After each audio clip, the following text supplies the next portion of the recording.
Ann Arbor's Talk Station, 1290 WLBY. We are exploring Modernism Week, which is coming up in February 2015. It's out at Palm Springs, California, on our Damian on Design with the architect Damian Farrell here in Ann Arbor.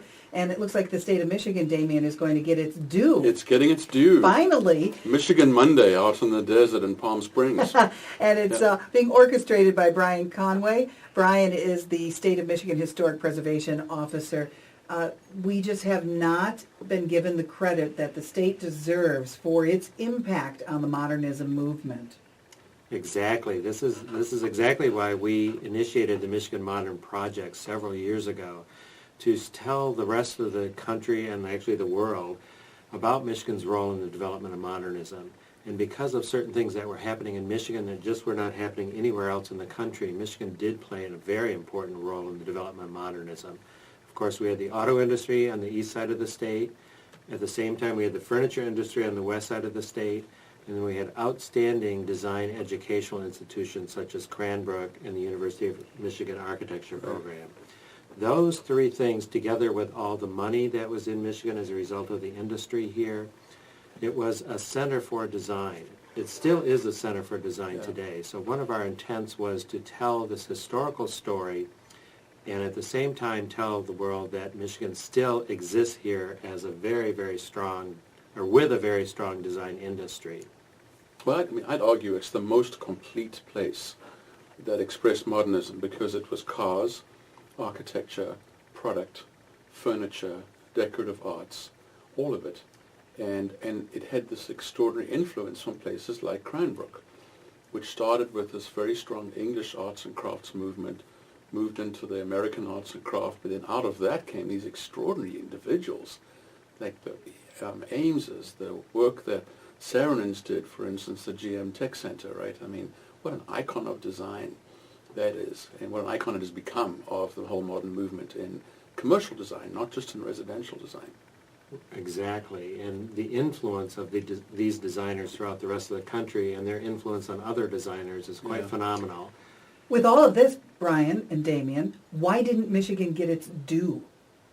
Good question. Well, this is a story we have felt in the State Historic Preservation Office that has been overlooked. So we took it upon ourselves to delve into that history, develop what we call a context, and then actually look at resources throughout the state associated with this history that are worthy of preservation. So we actually feel that we're changing the course of architectural history as we look at and promote Michigan's role in design. As you mentioned, the auto industry, the industrialization, and the mass production, that all led to modernism. The design of the autos, the design of furniture, all of this was coming out of Michigan. This event, this 10-day event out in Palm Springs, California, Palm Springs, again, one of the leaders in this movement. Yes. Palm Springs, this year they'll be celebrating their 10th Modernism Week, the 10th anniversary. We are very delighted and honored to have been invited to participate in this event. It's a week, but it's actually 10 days. And it attracts people from all over the country, actually from all over the world, who are interested in modern and modern design. So we were extremely flattered to be invited to participate, and they've actually, for the first time ever, set aside an entire day to focus on a state's role in the development of modernism. So we're honored to be putting on a Michigan Modern Monday during Modernism Week, which will be February 16th in Palm Springs, and we're going to tell the rest of the world about Michigan's story. So tell the story of how that connection happened. How did you get to Michigan Monday out in Palm Springs? Sure. Well, we've been working on this Michigan Modern Project for several years. We launched it with a major exhibition at Cranbrook in 2013. Right. Together with that exhibition, we held a symposium, a 3 or 4 day symposium where we had speakers from across the country that had expertise in this design topic. And that was a very well-received symposium. We decided to move it to the west side of the state, so we reconfigured the exhibition, and it was held, it opened at the Grand Rapids Art Museum for 3 months in 2014, summer of 2014. And then we partnered with the Kendall College of Art and Design and held a 4-day symposium there in Grand Rapids. And we had some scouts that Okay. heard the buzz and came from Palm Springs to Michigan at that Grand Rapids Symposium. And they were so impressed with what we were doing, they said, please come and tell your story in Palm Springs to a much larger audience.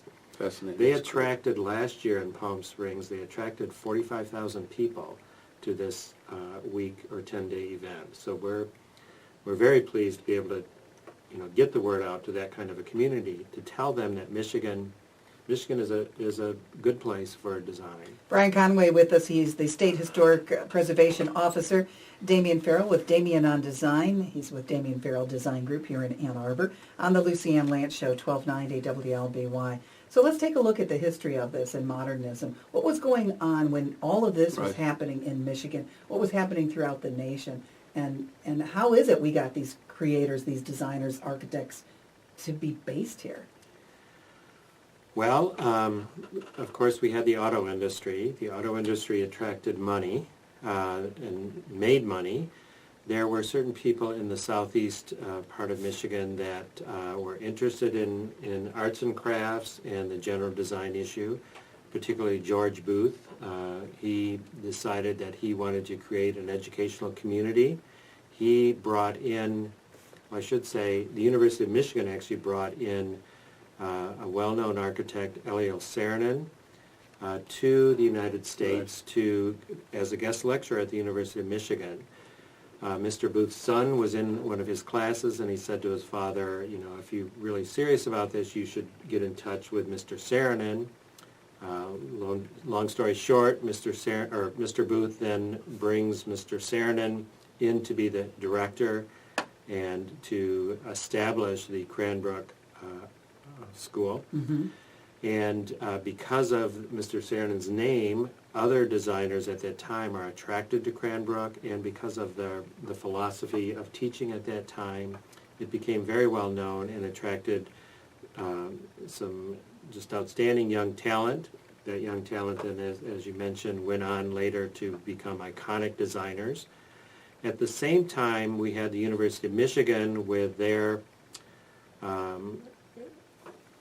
architecture program. They brought in a new dean. His name was Emil Lorch, and he came from Chicago and brought with him the philosophy of the Chicago School of Architecture, which was edging towards modernism in the late 1800s in Chicago.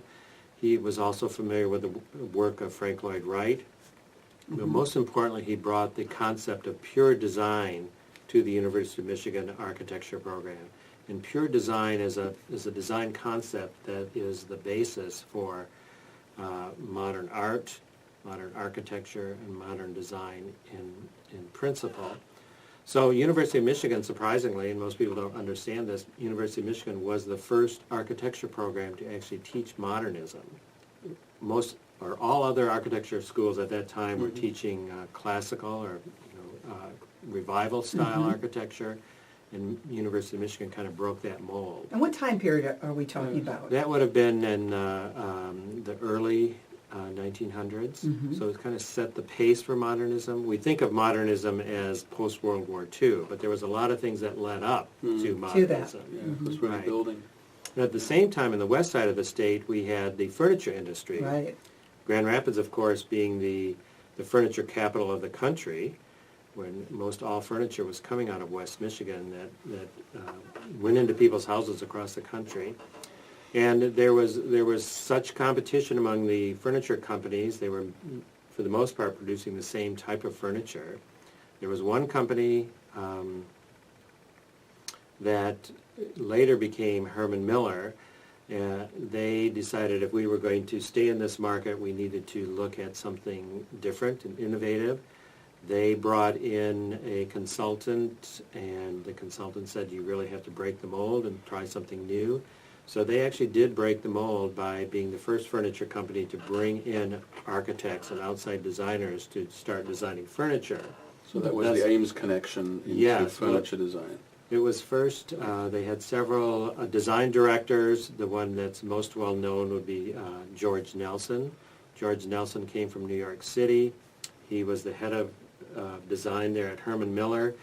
He could have just designed all the furniture and kept the design industry for himself, but he decided, or he knew of work of people like Charles and Ray Ames, and he decided that it would be beneficial if he brought in some outside designers. Okay. So it was the first time that a furniture company went outside and brought designers in to work on their furniture. And of course today, this is It's iconic continued. furniture, Yeah. and you see it in magazines or films or TV shows, and it is still depicted today as modern, Yes. or as the future. And yet most of these things were designed in the 50s and 60s. Brian, that is exactly what I find so fascinating about Right. this. We're talking about decades ago, Right. but to look at the design today, it's still futuristic Right. Yeah. in many respects. Yeah. Well, and you think about when this was occurring in the post-World War II era, there was such a look towards the future and such optimism. Coming up with these kinds of designs, it was totally new. This was a new world. And Why hasn't there been a newer world? that's a good question, but we have great designers still here in Right. Michigan that are coming out with just some fantastic products. Yeah. Like what? What? Well, when you look at Michigan, because of the industrial base, there's such a combination of design and style and technology. I myself was amazed having the opportunity to go to General Motors and go in and see some of their products and see right there, a mock-up or a model or a prototype of a driverless car. Yeah. So we're seeing the future change. So is that technology melding in with the Yes. design that is going to be maybe the future? I think so. Yes. Wow, amazing. So all of this is happening in Michigan at that era. Flip over to the West Coast, to California. Yes. Is all of that going on at a similar time, and is it an independent thing, or is it moving from the East Coast to the West Coast? How did that happen? Well, that's very interesting, and there is a very, very strong connection between Michigan and Southern California. We see that both the Southeast Michigan and areas like Los Angeles, they developed as autocentric, Sure. and The climate, and certainly when you look at what was happening in Southern California, Los Angeles, for example, it boomed after World War II. So Right. naturally that was being developed with modernism in mind. Michigan has a longer history, so places like Detroit were, for the most part, developed already. Yeah, So we don't see as established, right. much modernism, although as Detroit grew, or other cities, Grand Rapids, whatever, other cities grew, we do see modernism being introduced in the architecture. We also see that in Southern California, the concept of modern design, or that what we think of today as the idyllic Southern California living, that was all promotional to promote Southern California and Really? get people out there to live. And part of that was showing this dramatic lifestyle of modernism as the Right. future and as your idealistic best way of living. So we do see in Michigan, we see houses that really probably should be in California. Because I live in one myself that has lots of glass and it's not the most efficient in this weather, but it's all that. It's that concept of what's an ideal type of living that they thought of in Right. the 50s as, if you want to be in the future, or if you want to be really up with it, you have a real open plan, lots of glass, modern. Yeah. I think the open plan resonates with me. What I sometimes have a hard time getting through, and obviously the beauty of it I love, but it's the comfortability. Is furniture that's designed futuristically comfortable?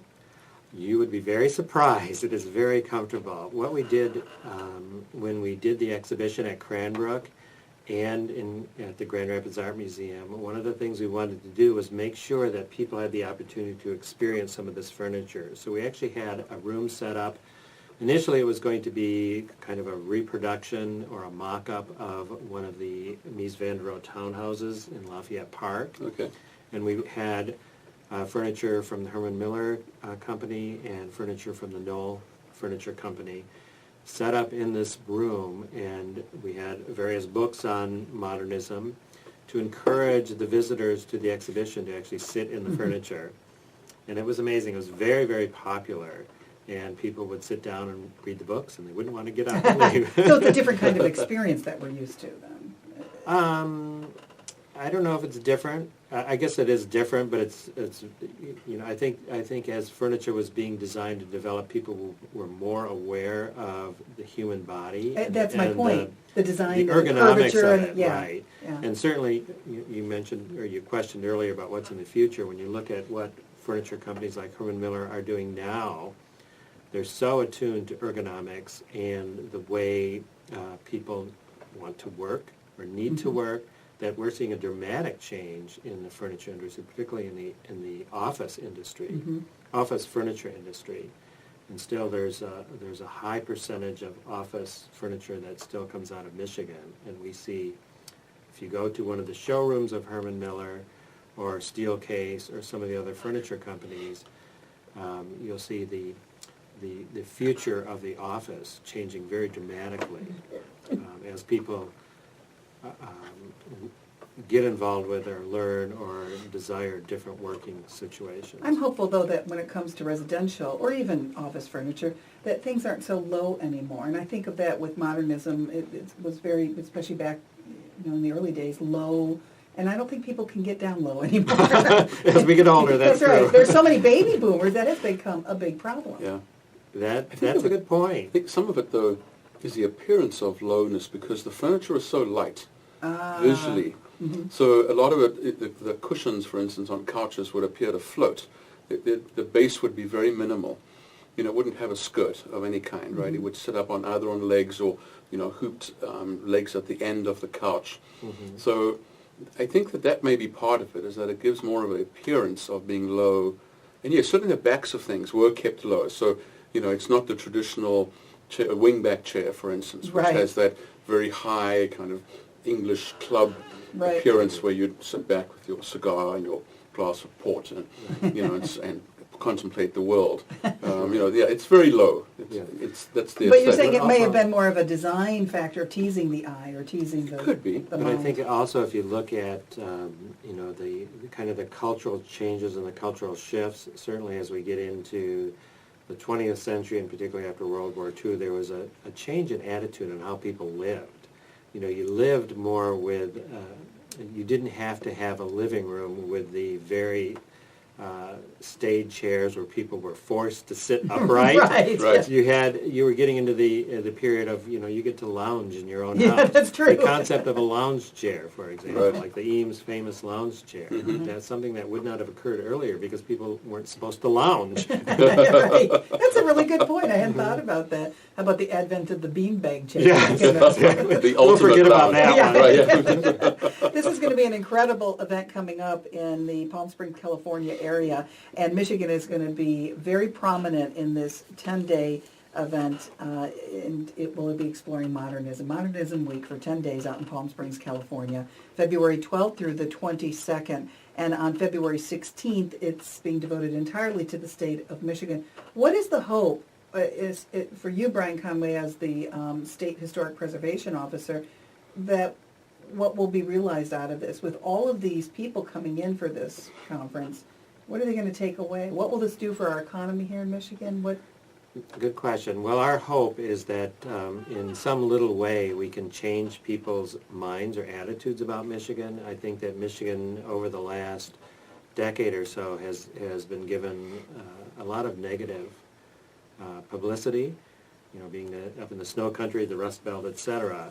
And I think I'm hoping that we'll be able to change that and let people have the opportunity to pause a moment and say, hey, you know what, I think maybe I might like to come to Michigan. I might like to see what's there. I may even want to move there. Who knows? And in fact, we have created somewhat of a buzz already in that I do have a group that from Palm Springs that organizes tours throughout the country, and they have approached us to organize a tour for about 50 or so people to come to Michigan in the fall. Fantastic. So I think the whole idea is to get the word out that Michigan is a great place. We're still alive. We have a great design industry, and hopefully people will start thinking about that and want to come and see what we're all about. Fantastic. I've got the schedule open here in front of me for the whole conference, and There it is on Monday morning, February 16th, Michigan Modern Monday. All lectures, a film and lunch, and then the Michigan Modern Design that Shaped America. Tickets are still available for both of those.